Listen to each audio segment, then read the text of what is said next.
Vamos lá. Vamos ver.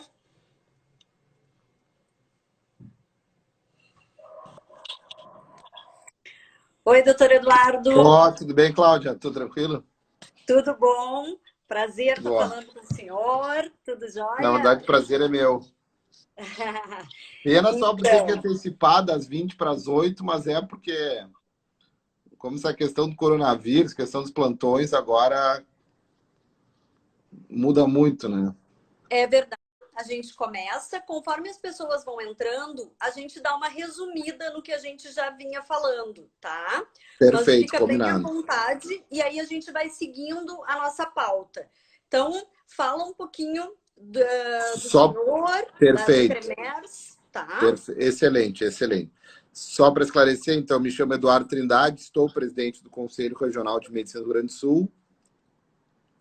E principalmente que o conselho, só para ficar claro, o conselho é o órgão que regulamenta, fiscaliza e julga, do ponto de vista ético, a medicina no estado do Rio Grande do Sul. Ele não é um órgão corporativista, não é um órgão de defesa do médico, é um órgão de defesa da boa medicina. Até para esclarecer esses conceitos antes de começar, né? E principalmente ele norteia a atividade médica, né? Algumas atividades do setor de saúde, até nesse momento, o coronavírus pode até haver alguma confusão. A autoridade sanitária nacional, o Ministério da Saúde, no estado é a Secretaria Estadual da Saúde, né? Nós fizemos a fiscalização da atividade médica, bem como a regulamentação do ponto de vista ético dessa atividade médica, né? Isso é muito importante, né? Ficar bem esclarecido para todos, assim, porque principalmente às vezes gera atrito realmente entre o que a gente sabe que é a melhor medicina e qual é a visão do Estado e do governo, o que ele acha que é o melhor para a saúde e para a sociedade, né? Muitas vezes não tem esse encontro de ideias, né? Isso é muito Claro. importante. Mas nós estamos assim, ó, sempre e diariamente acompanhando a estratégia que é decidida pelo governo e tentando apoiar, no que for possível apoiar, e tentando também mostrar onde que eventualmente está ocorrendo os equívocos, né? Nós tentamos já fazer várias medidas para facilitar a vida dos médicos, facilitar a vida dos pacientes, que como aquela questão da consulta à distância, já entrando na questão da telemedicina, tentando disponibilizar a telemedicina para o médico poder ter mais próximo do seu paciente, daí depois liberamos, depois a gente viu que a gente precisaria de algo mais. O que era esse algo mais? Possibilitar que fossem feitas consultas, receitas, prescrições médicas à distância, tanto a receita normal quanto a receita de controle especial, bem como atestados, tentando nesse momento facilitar a vida de todos, né? Claro, mas daí o que acaba acontecendo a reboque disso? Muitos convênios, muitas operadoras de saúde começando a quase colocar preço vil nessas consultas médicas, né? Então, realmente, isso nos entristece muito, né? Porque é uma coisa que era para facilitar, para melhorar, acaba sendo visto só como uma fonte de lucro para algumas operadoras, né? Certamente agora, durante ao longo dessas semanas, vamos ver medidas para barrar esse tipo de atividade, né? Sem dúvida Claro. alguma. Então, essas são algumas das ações que o Conselho tem feito até o presente momento, né?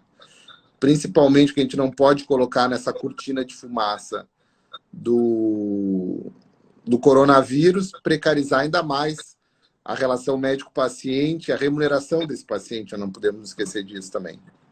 Sim.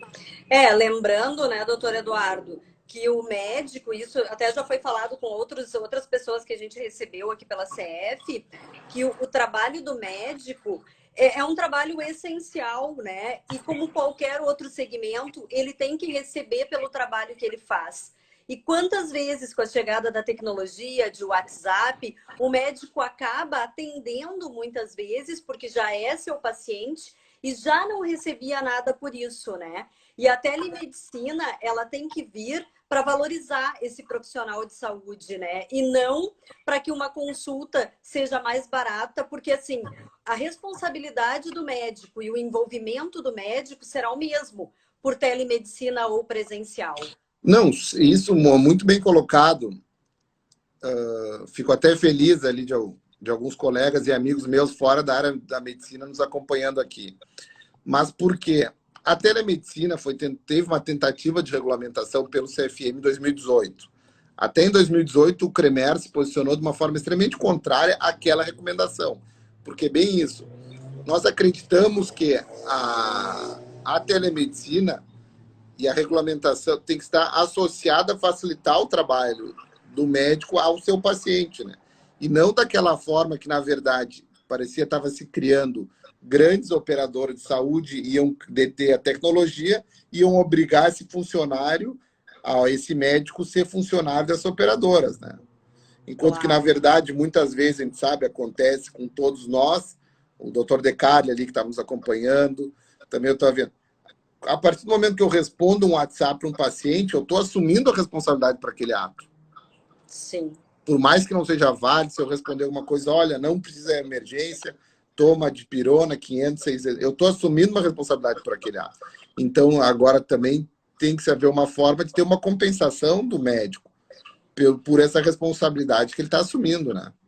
Claro. Sem dúvida alguma. Isso é uma questão muito importante, né? É verdade. Doutor, e a sua opinião a respeito? Porque, assim, a telemedicina, ela faz parte de uma resolução que ela está durante o período do coronavírus. Mas em outros países, por exemplo, a telemedicina já existe desde os anos 2000. Qual é a sua opinião a esse respeito? A telemedicina vem para ficar ou ela é só esse momento da pandemia? Não, certamente, eu acho que todo mundo está vendo os benefícios da telemedicina, ela certamente veio para ficar. É inexorável, é quase impossível a gente conseguir retardar e conseguir bloquear a telemedicina depois. Não, porque certamente a telemedicina está beneficiando o acesso de médicos aos seus pacientes, né? Nós temos que aperfeiçoar apenas a telemedicina. Bloquear de forma alguma vai conseguir ser bloqueada. Ela veio para ficar. Só que temos que ver de que forma ela vai ficar. Porque ela não pode ser refém do intermediário. A telemedicina tem que beneficiar aos pacientes e tem que prestar um bom atendimento, tem que dar segurança ao médico para atender aquela ferramenta, né? Não os médicos e os pacientes virarem refém de uma estrutura, né? Isso que é um grande cuidado que nós temos que ter. Mas já conversando com muita gente, até, Cláudia, respondendo a sua pergunta, ela avançou muito em alguns países, mas em outros não avançou. Até essa semana, conversando, fazendo uma live, participando de uma live da Sociedade Brasileira de Uro, um urologista americano dizia, não, a telemedicina aqui nos Estados Unidos não avançou e não avançou nada. Está quase nos mesmos níveis do nível brasileiro. E lá, não estou dizendo a questão aqui, lá principalmente por essa questão da remuneração, como ela será paga, como ela está sendo vista pelos planos de saúde, porque saibam todos, como lá não existe um sistema único de saúde, todo mundo tem um reembolso de alguma forma, né? Então lá não avançou. Aqui também não está avançando da forma como deveria antes, mas agora essa questão do coronavírus potencializou o efeito da telemedicina. Sim. Certamente, né? E veio para ficar, não tenha dúvida. Claro. E eu aproveito para lhe fazer uma pergunta em relação à telemedicina também. Hoje existe uma regulamentação em relação à propaganda médica, publicidade médica, né? Certo. E o que acontece? Isso já vem se movimentando com o avanço das redes sociais e até teve uma consulta pública que ia até março, né? De propostas de mudanças ou de melhoras, de mudanças mesmo nessa questão da publicidade médica. Por exemplo, na publicidade médica, lá nessa resolução, diz que o médico ele não pode informar o número de telefone, o endereço do consultório. Com a telemedicina, ele tem que informar o telefone. Como é que fica essas mudanças agora? Não. Claro, essas mudanças agora, até foi uma consulta pública realizada pelo CFM, teoricamente travou tudo essas outras questões. Agora estão todas questões voltadas com o combate ao coronavírus, né? Mas certamente muitas coisas em relação à publicidade médica vai ter que mudar. Claro, algumas áreas que muita gente questiona, principalmente cirurgiões plásticos usam isso, até alguns cirurgiões bariátricos, colocam a foto antes e depois. Sim. Eu tinha uma opinião muito clara, mas que bobagem é essa? Vamos liberar fotos de antes e depois, porque... Mas só que também tem uma outra questão, que envolve quase uma questão jurídica. A partir do momento que eu coloco uma foto antes e depois, eu estou me comprometendo com o fim. Eu não sei se eu consigo... Olha, a medicina é uma atividade de meio. Eu tenho que me utilizar todos os meios adequados para conseguir garantir a saúde do meu paciente. Mas, eventualmente, como uma ciência biológica, mesmo me utilizando todos os meios adequados, aquele paciente pode evoluir a óbito, pode evoluir uma sequela. A partir do momento que eu coloco uma foto de antes e depois, eu me comprometo com o fim. Então, a medicina deixa de ser uma atividade de meio. Não, o paciente, teoricamente, faz um contrato com o seu médico. Olha, eu quero atingir aquele objetivo. Então, por isso que algumas questões da publicidade médica, pena que agora essa questão do coronavírus dificultou um pouco, vai gerar muitos questionamentos. Mas eu acho que essa questão de poder divulgar o seu telefone, de poder divulgar o seu consultório, isso certamente vai ter que ser feito, né? Sim, porque hoje a gente já vê, inclusive, né, doutor Eduardo, por exemplo, é Instagram, é LinkedIn, até o LinkedIn agora tem Story, e o que se percebe e aí, assim, aquelas pessoas e alguns médicos, ou até os cirurgiões mesmo, né? Ah, mas eu não faço e o colega faz, e não tem nenhum tipo de penalidade. Mas, assim, por exemplo, nós que somos de uma agência que cuidamos das mídias sociais dos cirurgiões, dos médicos em geral, das clínicas e consultórios, se houver uma denúncia, o que que acontece? Os dois são penalizados, vão ser responsabilizados, porque hoje existe uma resolução, certo? Certo. Não, e outra coisa, fique bem claro, infelizmente a gente não tem a capacidade de fiscalização que nós gostaríamos de ter. Só que acontece a fiscalização. E, infelizmente, como a gente tem que seguir todos aqueles ritos processuais e todo o processo ético profissional tem que dar o direito à ampla defesa, dar o direito ao contraditório. Então, na verdade, a gente não consegue atuar na velocidade que nós gostaríamos. Mas a maioria desses colegas que infringem as regras, que é uma coisa quase explícita, as regras, eles sofrem as penalidades. É que, infelizmente, não é na velocidade que nós gostaríamos. A rede social é muito fácil para a pessoa postar alguma coisa, mas para tirar temos dificuldade. Só que eles realmente sofrem essas penalidades, eles vão sofrendo ao longo do tempo. Sim. E até a título de esclarecimento, eu vou aproveitar que o senhor tocou nesse assunto e que a gente está falando sobre isso, porque isso eu tenho percebido assim que é uma dúvida dos médicos, né? Eles têm preocupação com isso, porque muitas vezes as pessoas acabam postando e nem sabem, não sabem onde tem o manual, não sabem para onde Não envia sabe um por quê. e-mail. Eu até vi que entrou ali uma colega, uma proctologista, que foi residente na época lá da Cirurgia Geral do Clínicas e atualmente circulou em Porto Alegre uma foto lá, se eu não me engano, uma residente de proctologia expondo o paciente numa rede social convencional, né? Certamente eu até acredito que a pessoa que postou essa foto não fez com má fé ou querendo dolo, mas fez mais que está um momento de alegria. Mas todo esse tipo de coisa tem que ter cuidado ao fazer isso, né? Para a pessoa não sofrer uma penalização depois, né? É verdade. E hoje, qual é o tipo de penalização, por exemplo? Existe, por exemplo, uma penalização específica ou não? É conforme o que a pessoa... Ou tem, por exemplo, uma advertência porque foi a primeira vez que a pessoa fez e não tinha Normalmente, quando é essa questão de publicidade médica, há primeiro uma orientação para a pessoa se adequar às regras. A gente evita essa punição excessiva, né? A gente tenta primeiro ter um caráter pedagógico e orientar. Se a pessoa permanece cometendo os erros, daí sim, daí é aberta uma sindicância pela Corregedoria do Conselho e é procedido. Daí, se averigou se tem as reais, é aberto um processo ético profissional, né? E, eventualmente, dependendo do caso, pode ser até encaminhado para o Ministério Público, para a Polícia Civil. Mas sempre sabendo, a pessoa tem que se cuidar também, porque acontece dos pacientes. Essa questão do antes e depois é muito clara. Os pacientes, olha, se tem foto antes e depois, eu queria ficar que nem essa pessoa aqui. Então a pessoa até tem cuidado para não ser punida pela justiça civil, né? Sim, é verdade. Doutor, e me diga uma coisa, ainda em relação a esse assunto, né? Quando existe, por exemplo, existiu uma denúncia, que provavelmente vai ser anônima, né? Existe um órgão que é o CODAMI. Então, assim, por exemplo, eu, enquanto agência, quando eu tenho dúvida de alguma coisa, eu envio um e-mail para o CODAMI pedindo esclarecimento.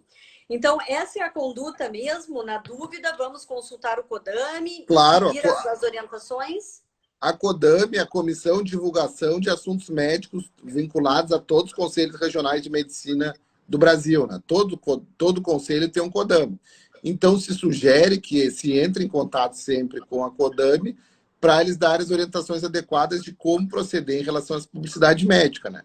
E, claro, sempre levando na questão do bom senso, né? Evitar a exposição excessiva do paciente, evitar uma mercantilização da medicina. A gente sabe que eventualmente essa questão de tornar muito um negócio, assim, um balcão de negócio. Ter cuidado só em relação a isso também.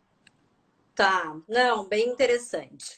Bom, depois a gente dá uma resumida para o pessoal que entrou, voltando do que a gente falou, e agora vamos falar um pouquinho dessa pandemia e dessa parada, principalmente das cirurgias, como o senhor falou, a bariátrica, que agora é só as cirurgias de urgência. Como é que está isso nos hospitais? Como é que o senhor vê tudo isso? Na verdade, se viu em todos os hospitais aqui no Rio Grande do Sul uma preparação para essa pandemia que viria, e esse número de casos, e fez uma suspensão unilateral das cirurgias eletivas, né? Tanto para aumentar a sua capacidade de leitos de UTI, tanto para quando esse leito de UTI eventualmente não estarem ocupados para algum outro paciente, que pode se complicar. Toda cirurgia tem um potencial de complicação, né? Mas se viu que essa taxa de ocupação sempre se manteve muito baixa, afetando a própria capacidade econômica dos hospitais. Tanto que alguns hospitais aqui da região metropolitana, o Hospital Regina, se eu não me engano, estava com dificuldades para manter a sua folha de pagamento, teve que demitir uma série de pessoas. A própria Santa Casa, o Dr. Ricardo Engels, lá, que é o gerente administrativo financeiro, demonstrou os números que a Santa Casa não conseguiria se manter daquela forma. E, além do que, a gente evitar uma terceira onda, né?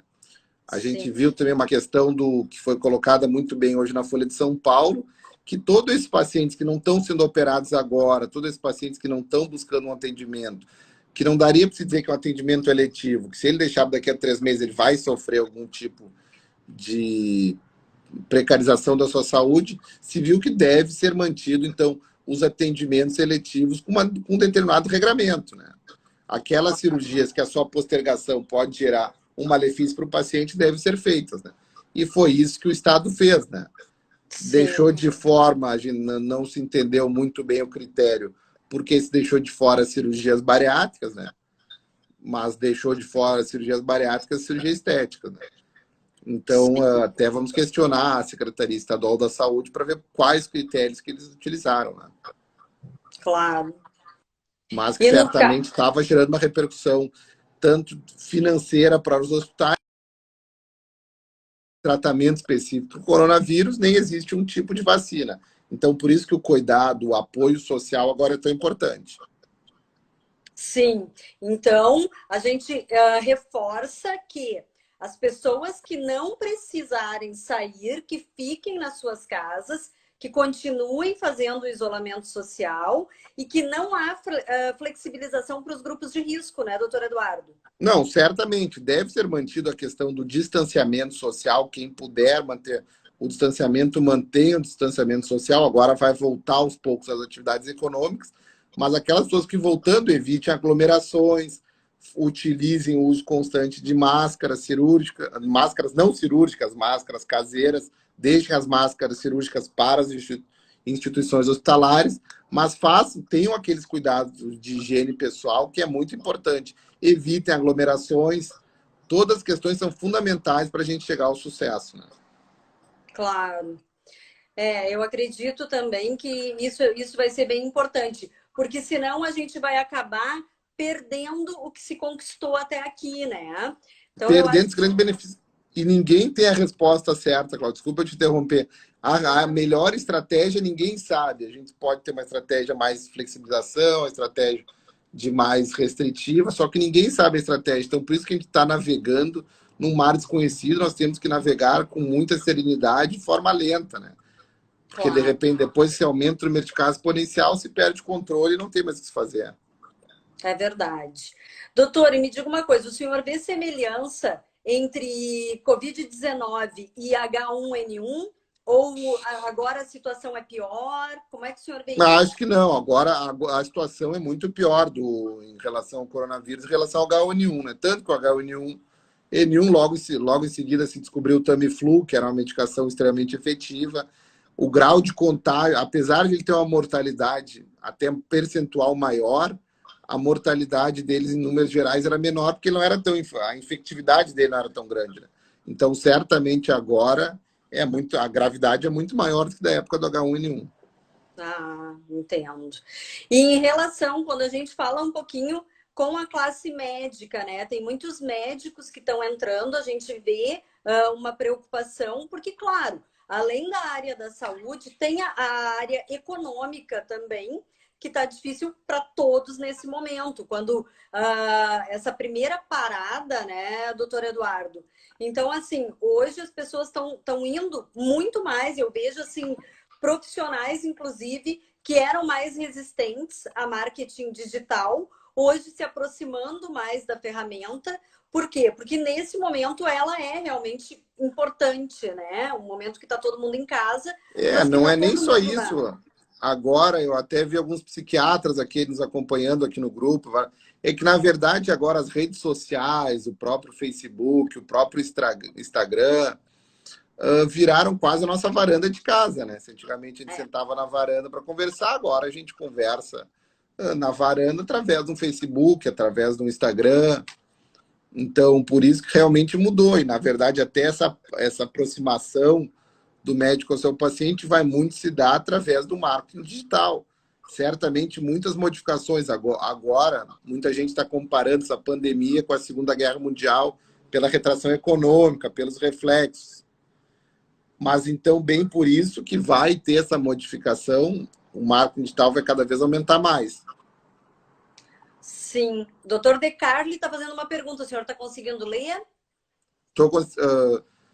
Excelente pergunta do Dr. De Carli. As cirurgias eletivas sendo liberadas, há necessidade de uso de EPIs adequados? Há uso adequado de EPIs adequados e todos os hospitais, ao menos os hospitais aqui de Porto Alegre, estão sabendo qual, porque isso é uma regulamentação da Anvisa.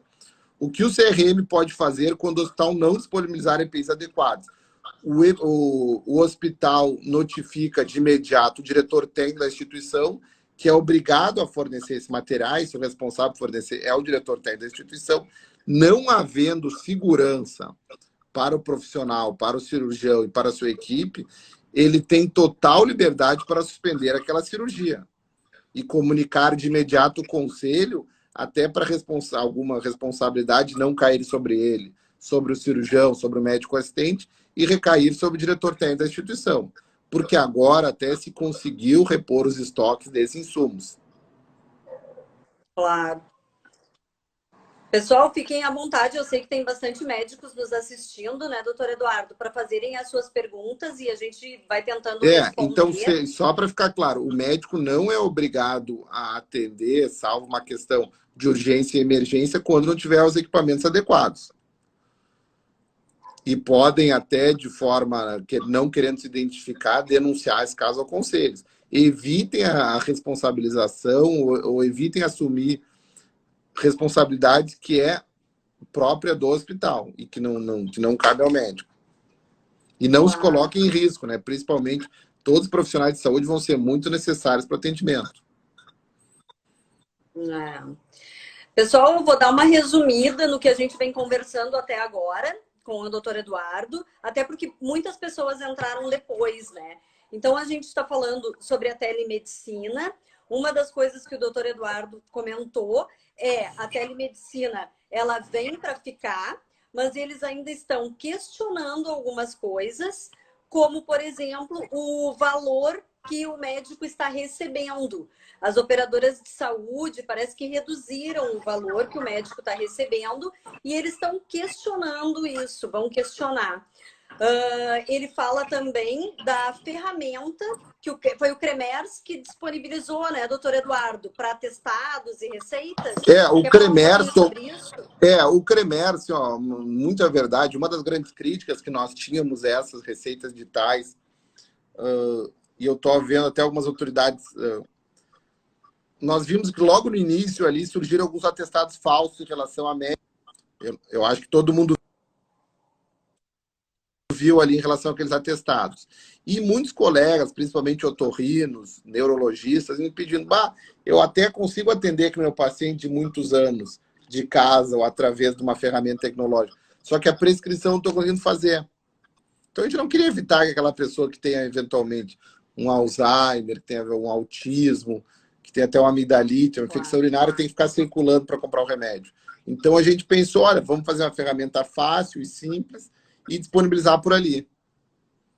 Então é só entrar no nosso site, agora outros conselhos regionais do Brasil seguir nosso modelo, agora Santa Catarina seguiu um modelo igual ao nosso, tanto que nós demos as sugestões para o presidente aqui de Santa Catarina. O CFM lançou também uma plataforma um pouco mais complexa, mas também lançou. Então realmente foi muito boa. Que bom. E fácil. Doutor, e para eles terem acesso. Doutor De Carli, muito obrigado, está nos parabenizando aí pela live. A ideia é essa mesma, é esclarecer dúvidas, né? E quanto a essa ferramenta para o pessoal utilizar, ela é fácil de utilizar? Essa ferramenta está no site do Cremers? Cláudio, ela é extremamente fácil. Se alguém tiver através do... Está vendo essa nossa live do computador, entre agora ali, porque até nós fizemos, que pena que foi tanta coisa com esse coronavírus que não dá. A gente mudou totalmente o site do Conselho, né? O site do Conselho é completamente novo, agora tem vários acessos muito melhores. É só ir na área do médico ali no site, entra naquela área ao médico ali, vá na parte receitas e atestados, que é muito fácil, só colocar os dados do paciente, colocar o nome completo, colocar algum tipo de identificação, CPF ou RG, e encaminha para esse paciente. É extremamente simples. E ali, até falando sobre o nosso site, agora fico feliz pela tua lembrança, ali no nosso site a gente oferece as melhores evidências científicas, a pessoa tem acesso à maioria dos artigos que tem disponível no Medline, tem através do nosso site, de forma gratuita e de fácil acesso ao médico. Bacana. É só entrar na capa do site ali. Desculpa, vamos ver se eu consigo mostrar aqui, ó. Login do médico, entre ali, login do médico. Vai ter que subir um pouquinho o computador, ó, doutor. Deixa eu ver. Isso, agora a gente consegue ver. Vou na parte de serviços ali, atestados e receituário. Acessar. Todo médico registrado aqui no... todo médico registrado aqui no Conselho pode se utilizar dessa ferramenta. Bem bacana. Para as pessoas que não são da área médica e que estão nos assistindo, uma das coisas que eu gostaria também de lembrar é assim, hoje a gente vai falar agora um pouquinho sobre isso, né? Fake news, grupo de WhatsApp, fiquei sabendo que ir para o sol vai matar o vírus, que congelar mata o vírus. E aí as pessoas, no intuito de ajudar, de se ajudarem, elas começam a repassar para os seus grupos. E hoje a internet, assim, eu repasso para 300, os 300 repassam para 600 e por aí vai. Então, assim, a gente tem ferramentas técnicas, lugares onde tem as informações e onde tem as fontes dessas informações. E o site do Cremers é uma dessas ferramentas, né, doutor Eduardo? Busque informações nos locais tradicionais. Né? Busque informações no site do Conselho, no site da Secretaria Estadual da Saúde, o site da Secretaria Municipal é muito bom, no site do Ministério, porque infelizmente há muitas fake news, né? Nós temos assim até desde um rapaz do Paraná que falou que tinha que se passar cal no corpo para se ver livre do coronavírus. E 3 pessoas se passaram cal no corpo e fizeram queimaduras graves, né? Uma outra colocou que a ingesta excessiva, a ingesta em grande quantidade de água tônica protegeria contra o coronavírus. No início do mês aqui, até a gente tem que parabenizar a Polícia Civil Gaúcha, que no início do mês se colocou uma espécie de uma água benta, uma água que seria ungida por uma entidade que daí protegeria contra o coronavírus. Infelizmente, a população com nível sociocultural mais baixo, acreditando naquilo, estava se colocando num risco desnecessário, né? Claro. Então, até parabenizar a Polícia Civil, que apoiou muito até essa denúncia do Conselho e atuou para evitar o mal maior, né? Porque, infelizmente, se coloca a população em risco, né? Sim. Isso é uma coisa bem importante, né? Então, assim, a gente tem ferramentas, tem lugares onde tem as informações. Por exemplo, quando eu compartilho bastante as coisas do CREMERS, até porque trabalho diretamente com a área médica, mas assim, é importante colocar a fonte, né? Não simplesmente postar por postar. Então, isso é uma das coisas que a gente fala bastante, né, doutor Eduardo? Infelizmente, as pessoas estão perdendo um pouco do bom senso nesse momento, né? É verdade. E como a gente falou, às vezes na melhor das intenções, mas acaba fazendo uma coisa. Olha essa história do cal, né? Então acaba prejudicando aí a saúde de alguém. Uma outra coisa também que eu gostaria de conversar com o senhor. A gente tem ouvido, por exemplo, das pessoas assim, e agora as outras doenças acabaram, porque as pessoas não querem consultar, elas estão com medo, elas não vão. Então, assim, tem doenças que realmente são importantes, tem diagnósticos que precisam ser feitos. Vamos falar, por exemplo, uma pessoa que está em tratamento para câncer, né? Então, essas pessoas, elas têm que dar continuidade ao seu tratamento, à sua ida ao médico. Gostaria que o senhor falasse sobre isso.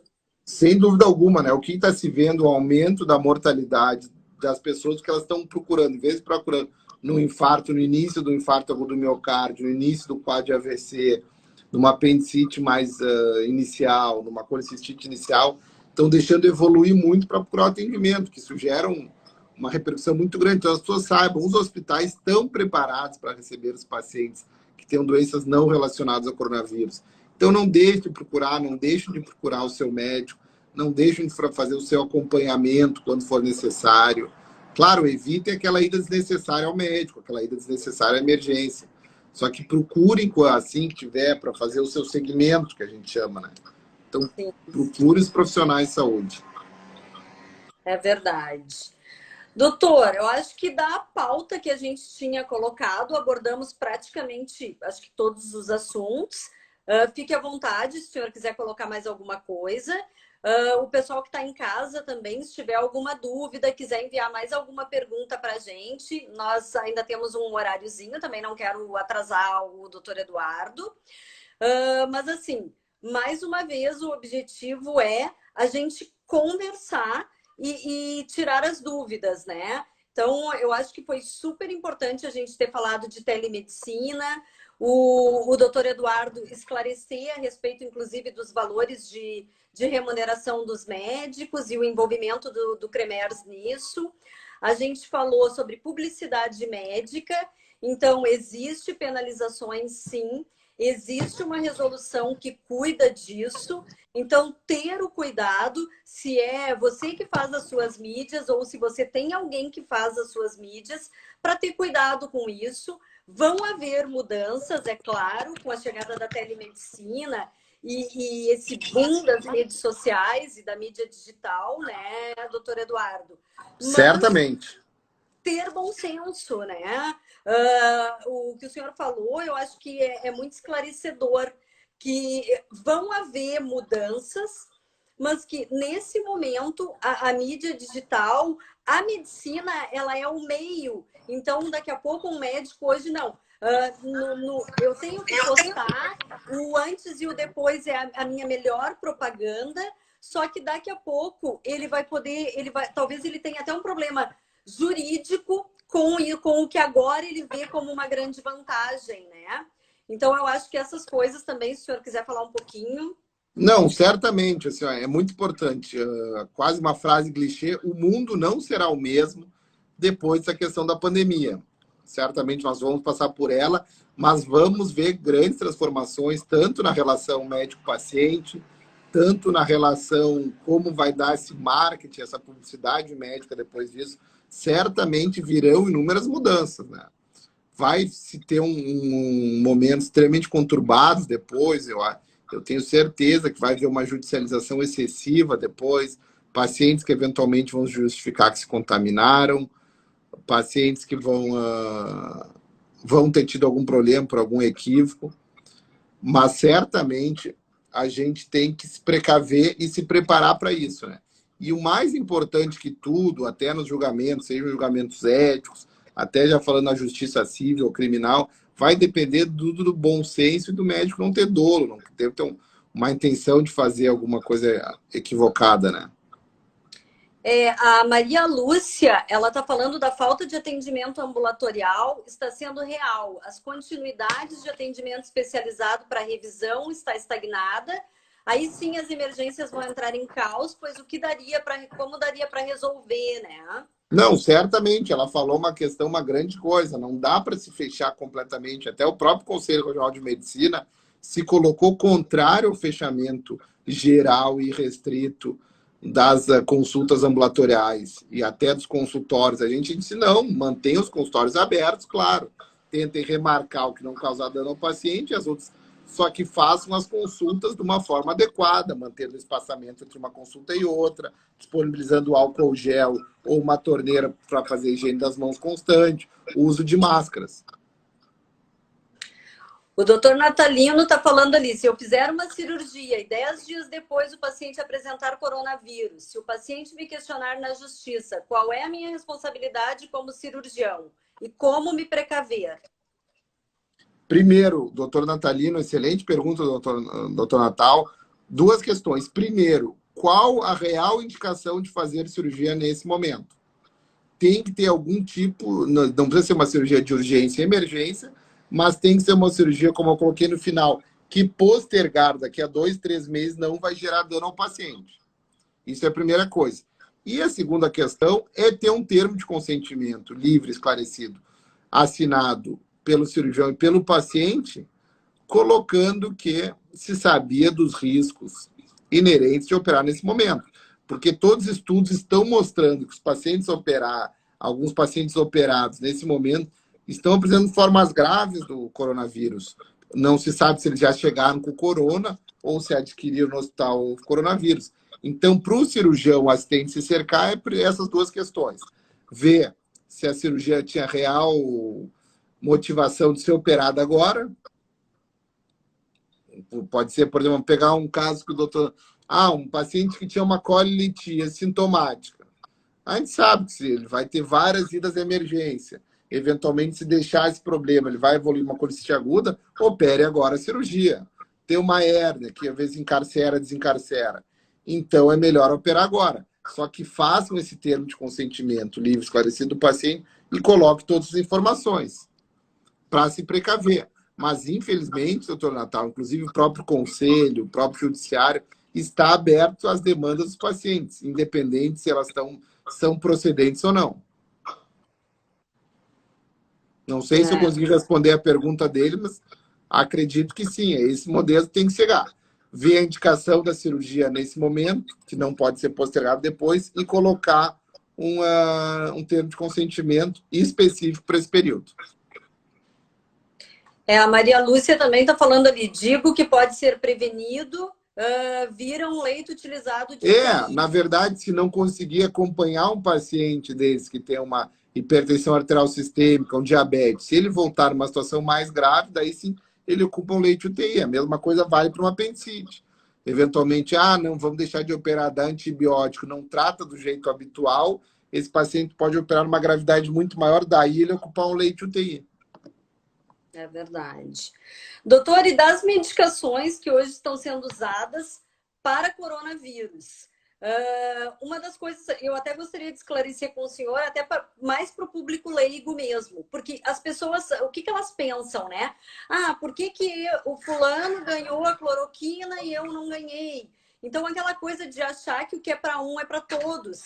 E assim, as pessoas hoje com essa história de ir para o Google, então se eu tiver o Covid, eu vou chegar lá e já vou dizer o que eu quero que me deem. E não é assim, né? Então eu queria que o senhor falasse um pouquinho sobre isso. É a mesma coisa. O brasileiro, em época de Copa do Mundo, todos são testes de futebol. O brasileiro, agora, nessa questão do coronavírus, todos são médicos, né? Só para esclarecer, não existe tratamento adequado para o coronavírus. Tratamento específico adequado, que são as medidas de suporte, que é a questão de ventilação mecânica, hidratação, todos aqueles cuidados. Então, entrou uma grande celeuma em questão dessa hidroxicloroquina. Infelizmente, os estudos não têm mostrado um grande benefício da cloroquina. Tem se feito um uso em massa, as pessoas que melhoram, mas talvez as pessoas melhorariam espontaneamente, e não é por causa da medicação. Então, realmente não se sabe. Chegou no hospital, é melhor deixar a cargo do seu médico assistente tomar essa decisão, porque, eventualmente, se ele não indicar uma determinada medicação, ele tem o porquê de não indicar. Ele também não quer te colocar em riscos. Todo mundo gostaria de prescrever hidroxicloroquina se ela tivesse um real benefício. Mas, infelizmente, esse real benefício não está sendo comprovado nos estudos. Sim, é verdade. Bom, pessoal, da minha parte, eu só tenho a agradecer. Eu acho que foi uma live super esclarecedora, tanto para o público leigo como para a área médica, que é o que a gente quis também trazer algumas situações. Doutor Eduardo, eu só tenho a lhe agradecer. Acredito que não tenha mais nenhuma pergunta. Se quiserem, ainda fiquem à vontade. Eu gostaria de deixar a palavra final com o senhor. Eu, da minha parte, da parte da CF, Cláudia Flair, Marketing Digital para a Saúde, agradeço muito a sua presença virtual aqui comigo. Eu me coloco sempre à disposição, Cláudia, peço desculpas até por ter que antecipar essa live, que era das... Eu recebi em vários grupos até sobre essa live às 20, ele teve que antecipar para as 18, mas infelizmente foi por uma questão, realmente eu vou ter que fazer um plantão hoje à noite no Hospital de Clínicas, lá na cirurgia. Só que deixar muito claro, o conselho está aberto para todos, o conselho não é dos médicos, o conselho é para a sociedade, para fazer a defesa e os julgamentos da boa medicina. Então, quando tiverem questionamentos, entre em contato com o conselho. Agora todo mundo aqui pode me seguir, mande perguntas, pode mandar, inclusive, perguntas pelo Instagram, pelo Facebook, fiquem muito à vontade, certo? E vamos tentar que aconteça o melhor e o mais rápido possível, né? Que as repercussões sejam as menores possíveis. E fiquem claro, muitas dessas medidas tomadas pela Secretaria Estadual da Saúde não tiveram o nosso aval, nem estamos de acordo nem desacordo. Foram eles, como autoridade sanitária, tomar essas medidas. E às vezes são as adequadas, às vezes não são as mais adequadas. Mas nós estamos acompanhando isso de perto. E quem querendo, tiver alguma sugestão, comentários ou críticas, entre em contato conosco. Claro. A Maria Lúcia também está falando sobre o uso de anticoagulantes em São Paulo, que estão testando, e plasma de quem já se curou. Ainda não há grandes evidências. Está começando a estudar, isso até é uma hipótese paulista, se eu não me engano, do uso do plasma de quem já está curado para garantir uma certa imunidade, mas realmente vamos ver se se comprova na prática, né? Porque também o uso indiscriminado de anticoagulantes pode gerar um risco desnecessário para os pacientes. Então, e também o uso de plasma não está sendo questionado, mas são boas perguntas, tem que ser tudo ser estudado, mas não podemos colocar os pacientes um maior risco do que eles já estão por ser portadores de coronavírus. Sim. Doutor, muito obrigada. Muito pessoal, obrigado. Obrigado. O pessoal está nos parabenizando aqui. O doutor Rafael, da Bariátrica Clean. Eu agradeço a participação de todos, as perguntas. E eu acho que esse bate-papo ele é super importante justamente quando tem perguntas, né, doutor Eduardo?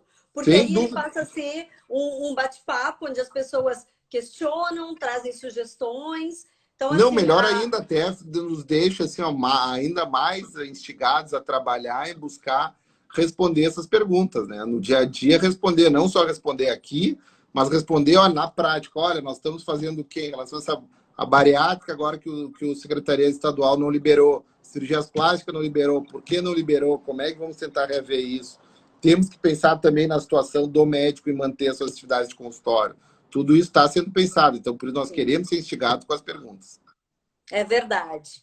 Pessoal, muito obrigada. Eu espero que essa pandemia passe logo e que a gente consiga fazer live falando de coisas boas, de novos hospitais, que isso é uma coisa boa, né, doutor Eduardo? Sem E eu só dúvida. tenho a agradecer. Tchau, tchau. Um abraço, pessoal. Tchau.